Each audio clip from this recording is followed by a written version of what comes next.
Welcome to the second episode of AI Cultural Sabotage, a program set up by N-Generation. I'm Alessandro Ludovico, and I would like our guest today to introduce himself. Hi, I'm ranjodh Singh Dhaliwal. I'm an associate professor of digital humanities, artificial intelligence, and media studies at the University of Basel. And it's really nice to be here. Thanks a lot for joining us today, Ranjodh. Let's start straight away with the first question. You analyze what you call the internal language of technology, the relationship between the words we use for it and the way they are used. Which words do you think are crucial for AI now, and why? And do you think there are particular linguistic features to AI text generation, particularly? Yeah, thank you for that question. I see it in two parts, so I'm going to answer the first part first. I think there's several words that we can understand as concepts more broadly that are being used in AI discourse today that we have to sort of pay attention to precisely because of the gaps between the internal language of the technology and the external references to the world. So, to give you an example, another kind of concept that I've been studying recently is the term style, which again, there's a long history of understanding style, from literary style to artistic style to style in terms of fashion. But when the word style comes into AI discourse, style transfer, make this image in the style of that, write this text in the style of that, you kind of see already that, at least my research has told me that we are not actually talking about the same concept. Even with all the disagreements that may already be existing within art historians and theorists about style. So, style, genre, uh, interpretability are, I think, some of the words where the internal language of discourse in AI, in computer science papers, etc., um, might give us an occasion to think about whether and how they relate to the way that these terms are used broadly and what they do if they don't match up. So, how do we start thinking about style differently if the style in AI is not the same as the style in our common parlance? Um, to answer the kind of second question, I think yes, definitively, there are particular linguistic features that emerge in AI text generation all the time. Sometimes they are very brief-lived. The most kind of common example that people would think about right now is the excessive use of M dashes. Again, excessive here is relative. As a writer, I've been pulled up several times for over the last 2 decades for using M dashes a lot, but that's something that you can kind of see is somewhat overrepresented in AI writing. Similar previous controversies like the issue of delve into, which is not so common usage in American English, but relatively a little more common in British English and in English in the colonies.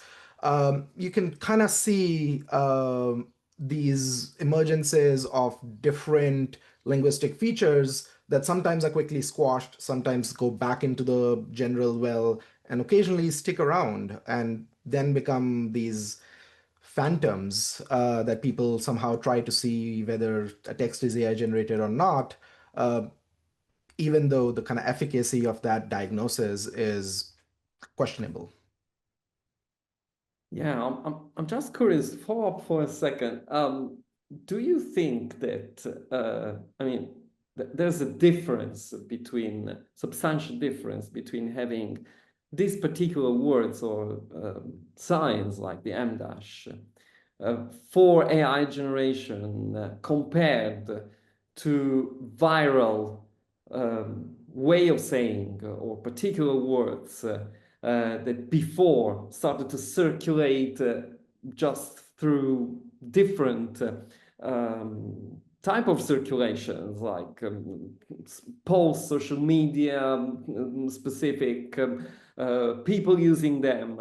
Do you think that there is a different consequence in these two modalities? Because I mean, the definition of language is to being a live entity, right? So Yeah, it's evolving all the time. But these are yeah, particular phenomena. What do you yeah. think about that? No, I think that's a really interesting point. So I would say that at a scale, I actually don't see that much of a difference between an emergent phenomena in language, in general culture, be that through virality or the formation of new words or concatenation, etc., etc. Things that happen all the time. Um, at a scale, I don't think there's a difference. So if I'm looking, bird's eye view, if I'm a linguist studying hundreds of years, I don't think I should be making much of a difference. I think where the difference really lies and where the consequences lie, um, kind of responding to your question, is in distinguishing whether this emergence is coming from an understanding of machine generated text or if it is coming from a misrecognition of machine generated text as human generated text. So at a glance, in both cases, there are machines and humans together changing language. That's what's happening, right? So in this case, you may say, hey, here is the virality algorithms of some social media app are being responsible for this word coming into vogue or this word feeling away or something of that sort. So at a scale, yes, humans and machines are working together in both cases. But on a granular level, I think there's a slight difference because we do not know in this case what the mechanisms and origin points for the emergence of a new trend are. And the misrecognition, I think, is really at the heart of it. Like, have people started using M dash more is a question that then would follow. And I think that is where things get tricky because now you're expecting human utterance and machinic sustenance to somehow be these kind of two distinct zones that you want to keep distinct in your head, but nevertheless they're merging um, at the level of me not being able to make out whether something is machine generated or not on a regular basis. Very interesting. Let's move a bit to topic that you have spent quite a bit of time. I was mesmerized and delighted by your lecture during Transmedial, honestly. So the next question is, you have explored the nature of AI bots as software personas, which you have called the sociological intimacies. Do you think that the sociology of these personas, including earlier predictive or simply generative characters, such as in video games, are probably the most popular, would require spatial study, particularly in terms of their interactions with humans and the associated social implications? Yeah. I think the answer has to be a kind of definitive yes. So this would, in my sense, emerge in two distinct forms. One would be this long-standing, by long-standing, I mean 2 decades, 3 decades, understanding of something that, say, Friedrich Hitler and Paul Virilio might have called the sociology of softwares, where you understand non-living entities around you to also be somehow participating in the world. Now, there are many reductions there, many problems with those conceptual frameworks that I don't want to glean over. But nevertheless, there is, a strand of thinking with that sociological sort of study. Um, I think where this becomes newly useful, or some takes a somewhat slight distinction, is in the fact that in this particular case, and you kind of hinted it in your question, especially if I connect it to sort of the emergence of video game characters, etc., is that unlike previous iterations of say fictional personas generated, if we want to anachronistically put it back on the history of novel and say, we've been always kind of interacting with personas, the key difference there would actually be on the word interaction, right? So one of the fundamental things that we learn from all the interesting work on games, both in terms of its philosophy and history and sociology and anthropology, is that as a genre, as a form, however you want to kind of sort of make that cut, um, the interactivity, the fact that we are not receiving information quite the same way we would if we were watching a film or reading a book, does potentially change how humans socially relate to these personas or carry them with themselves. Um, I'm not sure exactly which way that goes for AI personas, but I would assume that that would be the closest predecessor we have to try to understand the social implications of something like this. Okay. Yeah, we'll come back to this topic in a while, but to insist on the real world consequences, which is one of the, I think, most interesting aspects of your work, analyzing both the cultural, let's say, superstructures, but at the same time being quite rooted in what the consequences in the real world are. You have defined AI as essentially a labor-saving machine. And I was quite hit by this definition because it seems to summarize what is an underlying perception from a critical point of view of the whole Yeah. AI industry. So do you think this is the actual main goal of the AI industry? And what economic and sociological consequences do you see here? Yeah. So I think yes. We can talk all about the kind of specificities and nuances and the changes brought about by any kind of AI and its integration into media ecosystems, but we would always be missing the point if we do not preface it by acknowledging what is the fundamental question in the emergence of AI, which is the question of productivity and by extension labor. So I think more specifically, actually, it would be productivity. But yes. So in this, I of course, I'm following the wake of several other sort of brilliant scholars. But the kind of work that I keep going back to try to understand this conceptually is Aaron Bananev's work on automation and the future of work. Um, Again, here it's automation more broadly and not, AI, not artificial intelligence. Um, but it's clear that an economic analysis, a sustained, rigorous economic analysis, shows that we have been in one way or another, more intensely in some places and less intensely in others. We've been in the middle of a productivity crisis that can be again traced differently back in history, but definitely since 1970s, if not inherent to the longer history of capitalism.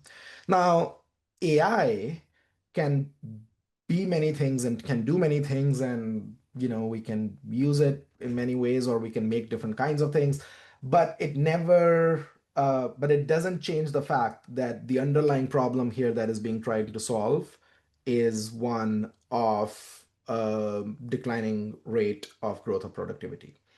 And that problem can be easily seen even in the current AI infrastructures that we have. So, for example, if you kind of just look at the big AI companies today and their funders and their investors, you see the kind of usual splatter of industrial heavyweights in technology, from Microsoft to Facebook to Google to Apple, and what's really happening there is that in all these hype cycles, so just in my, last decade and a half of thinking, it's like big data, machine learning, blockchain, um, nothing changed in the structure of which companies were leading. And you kept on getting these waves of newer things that were going to be transformational and change everything, right? And each one seems promising until it doesn't. Now, which is not to say that AI will not be transformational, but my point therein is that if it is transformational, it is transformational in the same essential way that big data was, which promised to sort of somehow alleviate all problems of prediction by just having aggregating enough.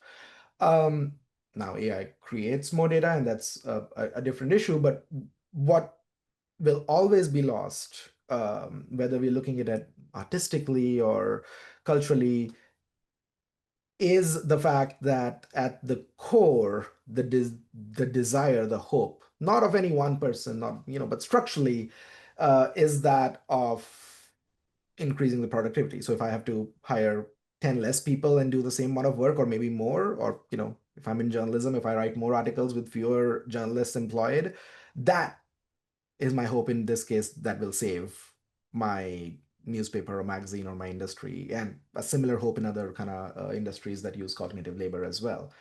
Um, what consequences that has, I think, is an interesting and broader question. I again follow Bananev's case here in that often the consequences, more often than we would like to think, are actually in the question of the threat of AI than AI itself, right? So if salaries for a brief moment threaten to rise, the threat of AI on the horizon is a bigger challenge sometimes than AI itself, because again, we have talked about the quality of the work, or whether we can make out that it's AI generated or not, or what are we looking for here essentially when we replace a laborer with an AI.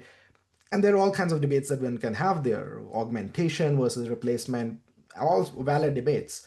But at the end of the day, it is trying to pull the balance sheet in one direction. And that's just sort of, I think, the 101 of understanding anything further about artificial intelligence. And so just a little note, you were mentioning the 70s because it's basically when the software, the premise of what software was, started to be more prominent than the hardware somehow, is it? Yes, I mean, I think that's very much related. So, if I remember my history correctly, and historian Gerardo Condias has done some great work on this. Um, the unbundling that happened, which is to say, software as its own entity emerging separately than selling off machine, right? Um, we have to remember earlier on, if you bought a computer, IBM would come service it, and load new things onto it, etc., etc. But that was a part of the deal of buying the computer. So the fact that you would buy the software separately, or the updates, etc., etc., came much later, and it's really in '60s that that kind of sort of gets settled in after what was called the software crisis, of which was again a labor crisis actually, of not having enough people to write new code and maintain it. And I've kind of done some other work around that as well. But in this particular case, yes. So if you were to go the history of technology route, we would see that it's essentially the emergence of um, instructions and processes as somehow being different from the thing that instructs and processes, which is the chipsets and the memory systems and the hardware that you can kind of shake. Which again, the more you think about it, the weirder it seems. In fact, there's a really interesting anecdote that in the 1960s, at least in the US, there were multiple pathways that the definition of a software could have taken. Software is mathematics, whether we like it or not, right? And that's one possibility.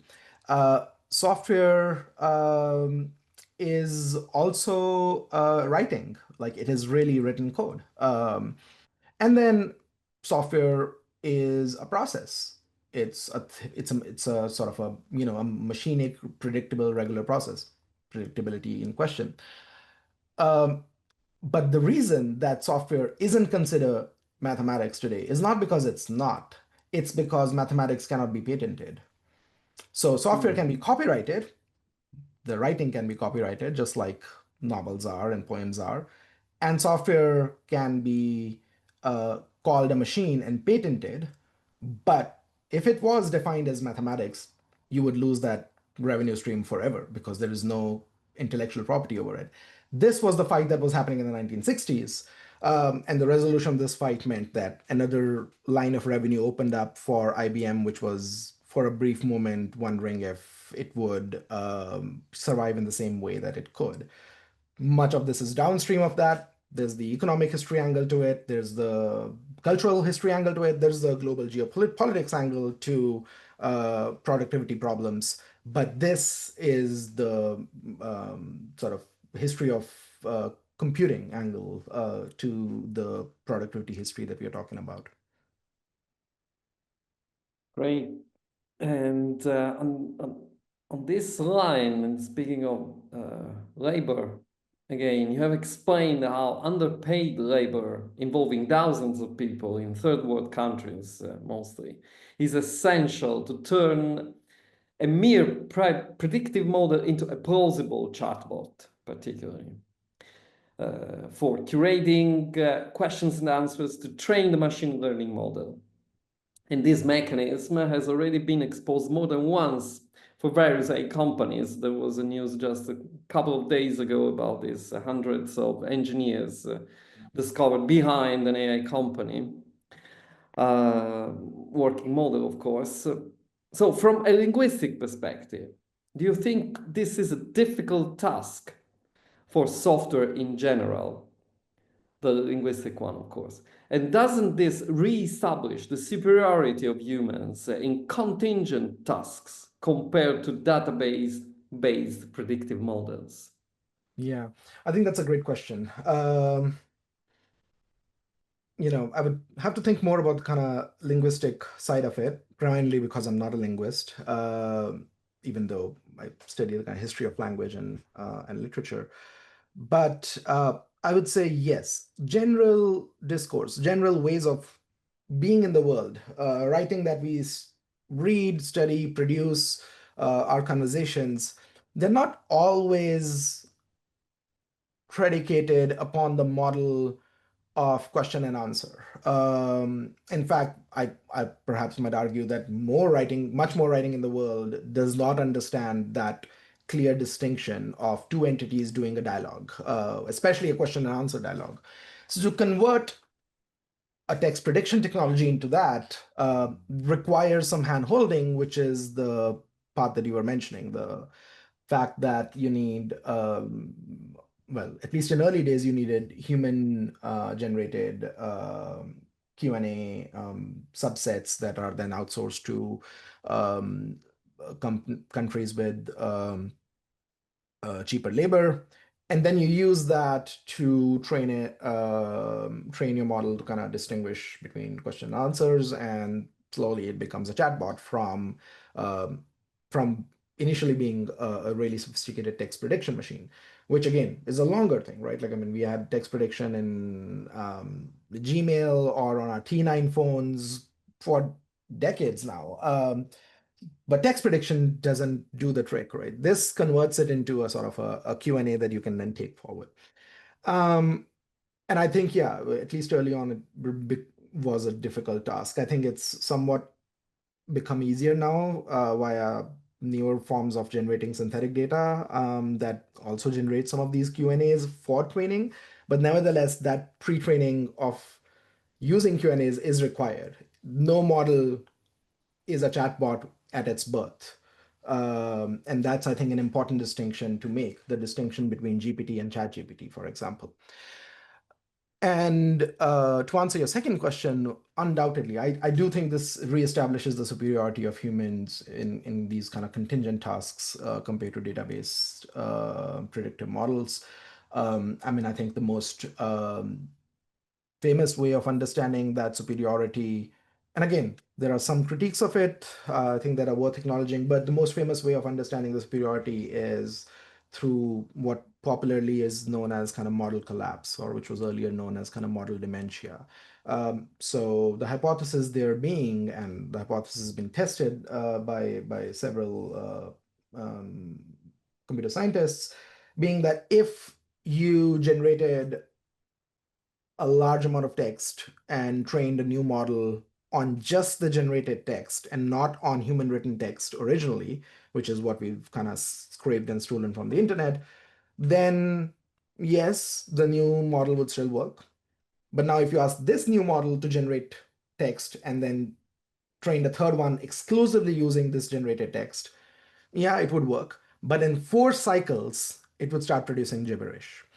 Um, and again, there are many kind of theories for that, but I think the way that I sort of very kind of understand it in a shorthand is quite simply that you can have predictable patterns, but the predictable patterns, you know, think of it as like linguistic incest. They will eventually produce genetic diseases and die out. There is no escaping, in my opinion, human intervention to keep the cycle going, to keep the body of the water refreshed, right? It's like you have to, at some point of time, change out a fountain that runs by itself because it's just going to catch mold. Or something like that, maybe an improper analogy. But my point there is that it's undeniable that the only way that even future development of these models would truly keep up in again, this is all in the realm of prediction, so I may be completely wrong, but I think the signs right now at least point towards the fact that you cannot not have humans in the loop, so that you will need these gaps of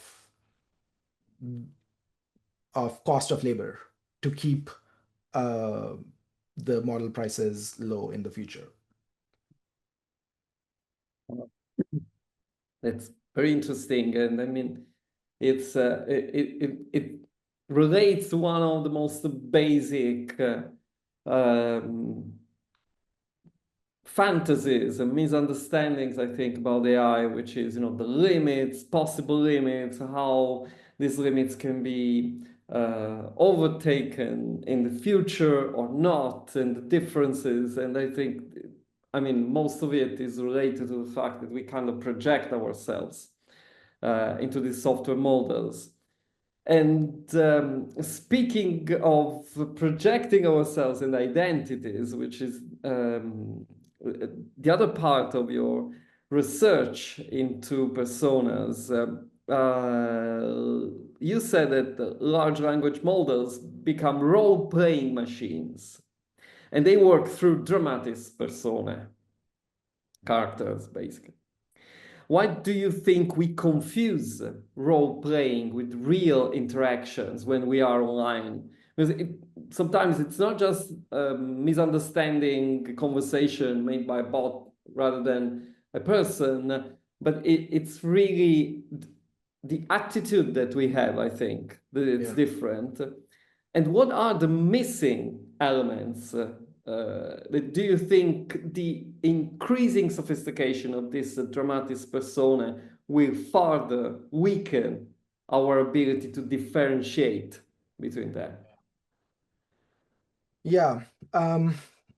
So I think to answer the first part initially, I think we confuse primarily because, well, again, there may be several reasons for that, but I think one of the fundamental reasons is that um, the interaction design here, the user design of these models is such that uh, we,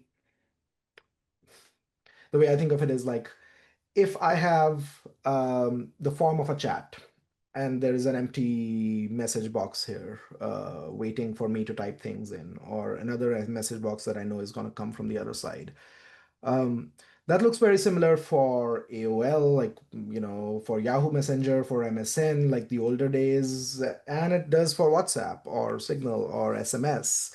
Um, and so when that understanding, where the empty box actually signals a real interaction, right? I mean, the real interaction must be mediated in this case, but all interactions are. But these are actual people. These are my friends, family members, colleagues that I have been used to speaking through that mode of interaction. So when you keep the mode of interaction the same, but replace the backend with machinic utterance, um, I think purely by the inertia of initial understanding, and again, this is done very sort of, consciously to make sure that we don't understand the difference. We expect there to be some kind of confusion, right? Like we expect there to be a human on the other side, or there to be some kind of person on the other side. Now, in this case, it becomes the person of the machine, the persona, but that's something that we've learned from years on the internet, and which itself was then, a whole product of a history of communication. Um, I think the real missing elements here are well, to me, I think there's a fundamental problem that is, if I was told somehow that somebody would give me access to this, you know, amazing recall technology that somehow has the sum total in a sort of aggregated way, much of the information of the internet. It would really be if I was working on the worst cognitive wavelength that I would say, let's make it into a chatbot. Um, I think that happens for different reasons, but that happens because we actually haven't yet produced many use cases for it. And that sort of open-ended thing is a way of trying to get us to produce use cases for an industry that's invested so heavily in the future, but really itself doesn't yet know very concretely what the future is. Because if it did, then we wouldn't be beta testing these models for free when they actually cost a lot. So that's, I think, the Rails design choices behind this mode of interaction. And those design choices do increasingly, I think, reduce our ability to differentiate. Again, it's not, I think the inability to differentiate to me is actually not a fundamentally serious problem. And the reason I say that is because I think um, some form of confusion is inherent in these things always, right? And we have a longer problem with this. Um, yeah, I think of, thinking of the sociology of software stuff. Like in my other work, I've looked at how, like, we do interact with like these other machinic entities all the time. Like mailer daemon comes back and tells us that our mail has been bounced, right? And presents itself as a singular persona. And we never think of it as an interaction that way, but it really is like there's something happening there. Similarly, there are, other demons and tiny little things behind our screen that are always kind of talking to us. Um, so I think at the fundamental level, I actually don't see a problem in the confusion. What I see a problem in is actually the non-recognition of the confusion. I think if knowing that this may or may not be machine pulls me to rely on everything as a machine instead of actually be more critical of everything that I'm hearing, then I think I've taken the same fundamental problem and made it worse. Um, so the problem isn't that I think this confusion leads us to, uh, the problem is not that it leads us to misrecognize, which is a fundamental, I think, issue of human communication, but the problem is that it tends towards misrecognizing machine generated text as human generated, whereas I think we should instead do the opposite, which is it should make us more critical of human generated text as having been produced by a larger system of discourse, right? Like the fact that independent opinions that somebody is expressing are also cut and pastes and aggregations from media sources or general, political atmosphere, or what kind of aesthetic things the person is interacting with ChatGPT should make us more wary of that, not the other way around. And I think it's just the last step that I'm scared of, not any of the initial things, which I think, I don't want to say inevitable, but which I think are just variants of a much longer history that otherwise we don't seem to have a daily debate on. Yeah, it's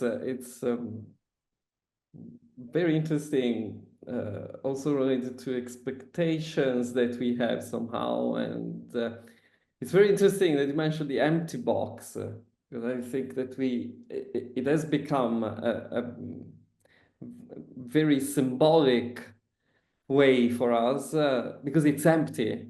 Yeah. And so I was thinking that somehow it stimulates some expectations for us to communicate. There's some entity somehow listening there. I was thinking it's similar if somebody is looking at us with a slightly open mouth, which means that it's open to communicate somehow. And as you said, it's many years that we are using it. I mean, Google made it as a focus, a central point for their own business, which has been quite successful from a communication point of view. Which leads to the next question. The development of persona also seems to fulfill our increasing expectations that services will be overly individualized, that everything, especially recommendations, you point out, will be tailored to us. On the one hand, this seems to exploit the basic human need to be acknowledged for who we are. But one of the consequences is that we then have to be assigned to a certain data category or personality.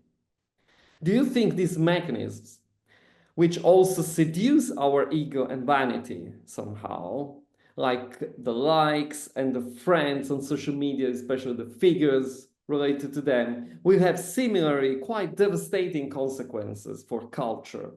Or is there another possible narrative with which to counter them somehow? Yeah. I think that's a very interesting and kind of difficult question to answer, but let me attempt to grapple with it. So I think on the one hand, it is vital to recognize that this expectation that something will be individually unique or beautiful about, my browsing history and what kinds of products I want or what I want to be tailored to me, which again is never a question of want because it's not like I am explicitly asked before my personalization profiles are created by companies and services. But I think nevertheless that sense of people want to be unique and cater to that way, I actually see it as being an essential problem uh, of the kind of neoliberal world order and the cultural discourse from 1980s and 90s onwards. That you know, as I as I like to tell my parents, the idea that you can be anything that you set your mind to, or you're unique sapling that just needs the right conditions for its emergence, but the uniqueness is enshrined in your moment of birth. It's somewhat true, I think, in some cases, of course. Each of us are distinct and differentiated, and we need to respect and honor and live with that.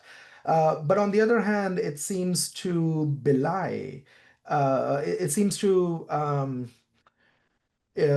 it seems to not take into fundamental account any kind of structural condition that may or may not allow that sapling to differentiate over time or tend towards uniqueness, right?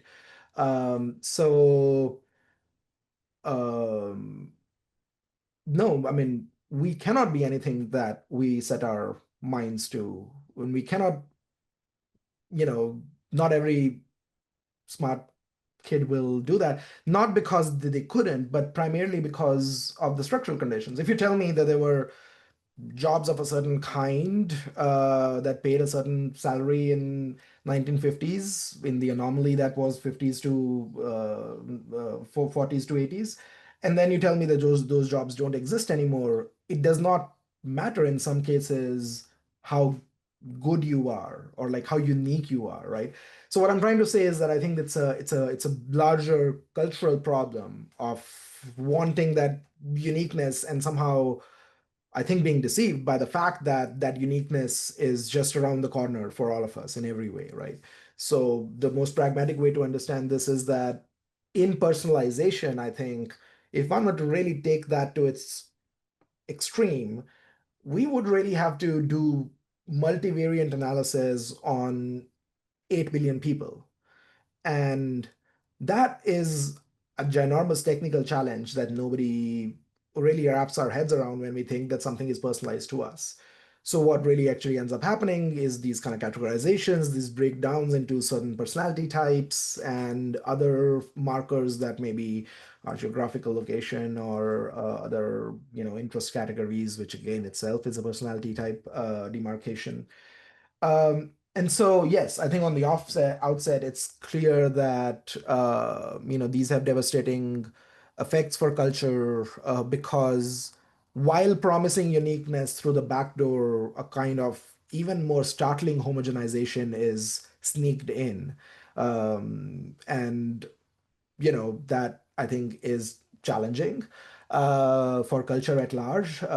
Culture, which again, in its originary sense of culture of fermentation, right? Like if I'm thinking of culture as a culinary term, um, it is precisely the non-uniformity that makes some action happen, which is also the thing that I was talking about with you need to have some human input for an AI to not do a model collapse, right? Because it's the unpredictability. Because even when given the same instructions, we won't write essay the same way. We will make mistakes. We'll do other things.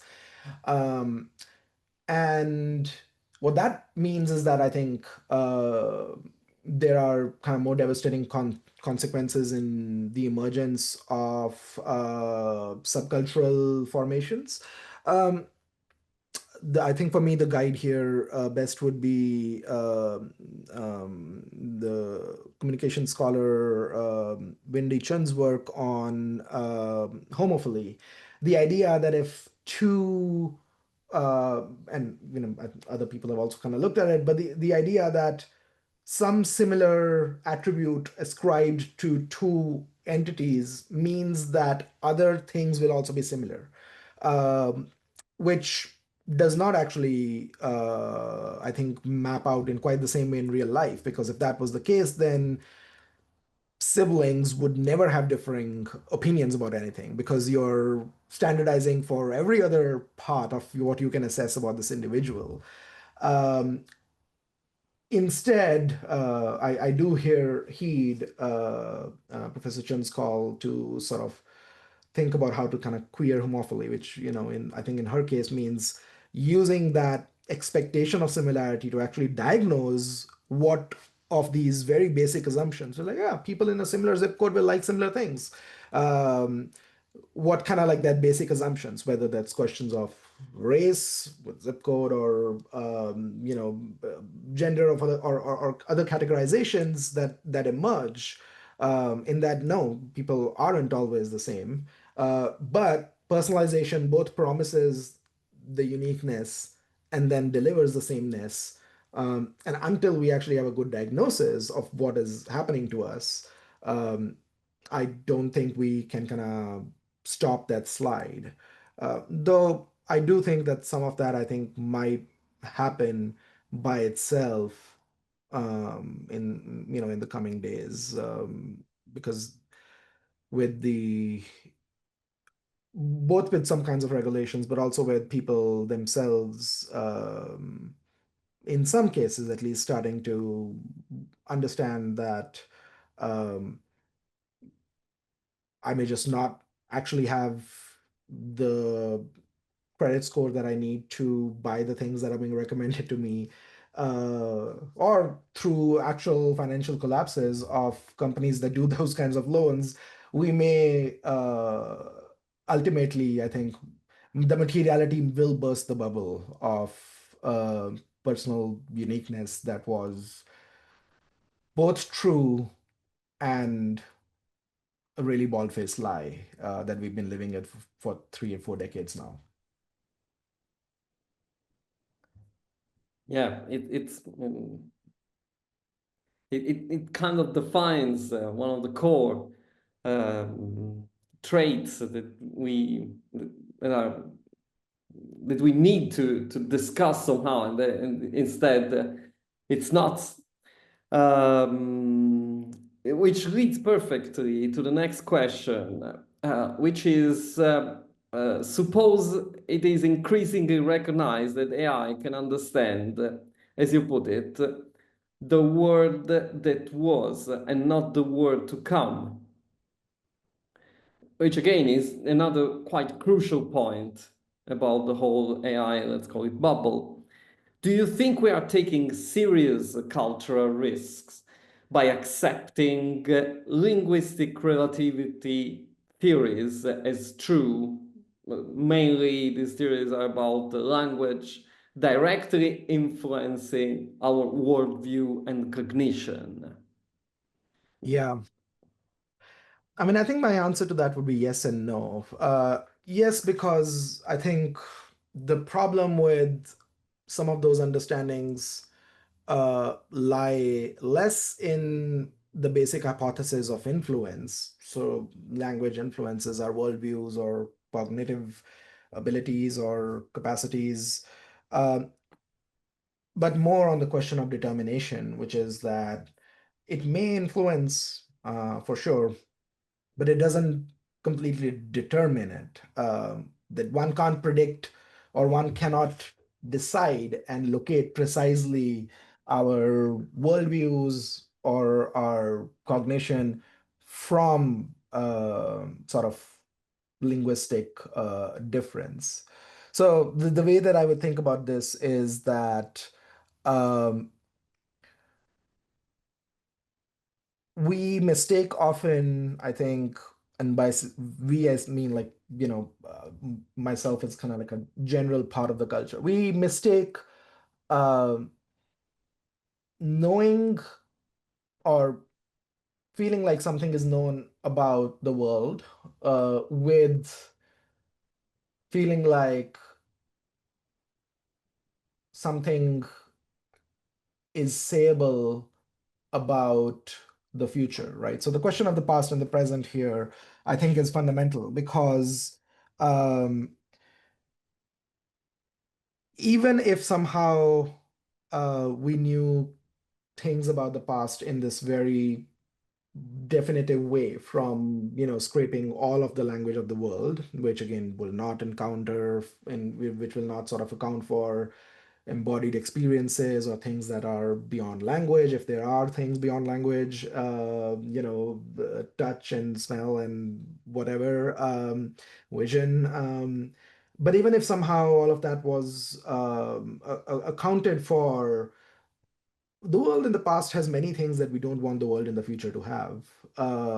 So the uncritical use of something that knows everything about the past is extraordinarily dangerous because if that was the case, then we really should have all global leaders really be just history PhDs, which again might actually have better outcomes, or maybe not actually, now that I think about it. Nevertheless, I think what I'm trying to say here is that there is also a gap of expertise here. We can often be easily impressed by things that are known by this entity, by this machine, largely because we don't know enough about them, right? So, in your particular field of expertise or something that you're very nerdy about, you will be able to pinpoint a million problems, right? So if you're, for example, as one of my students once did, is like, oh yeah, like I asked it to write a song in the style of Taylor Swift or whatever, but while a large part of the class was impressed, a large part of the class was not impressed at all because they were so close to the Taylor Swift ode that they would be able to point out all the precise ways in which it hadn't actually done the things that it was expected to do.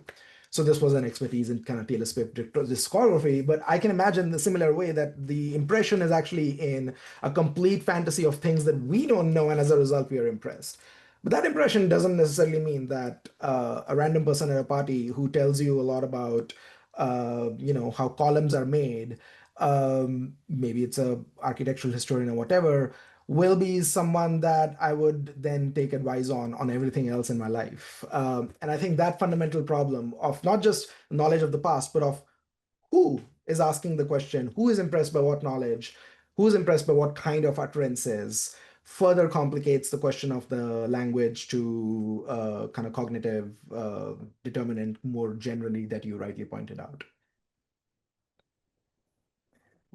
It seems like a perfect way of ending somehow, because through this trajectory that we have taken today and speaking about the virtual persona, then from your last sentences we kind of go back to the real ones and the diversity that we nurture ourselves, and how they can, of course, still be absolutely crucial then in relating among ourselves and with the machines too. So, thank you so much, Ranjodh, for your time and expertise and for the extremely interesting answers. Thank you very much. Thank you so much, Alessandro. This was a pleasure, and thank you for having me.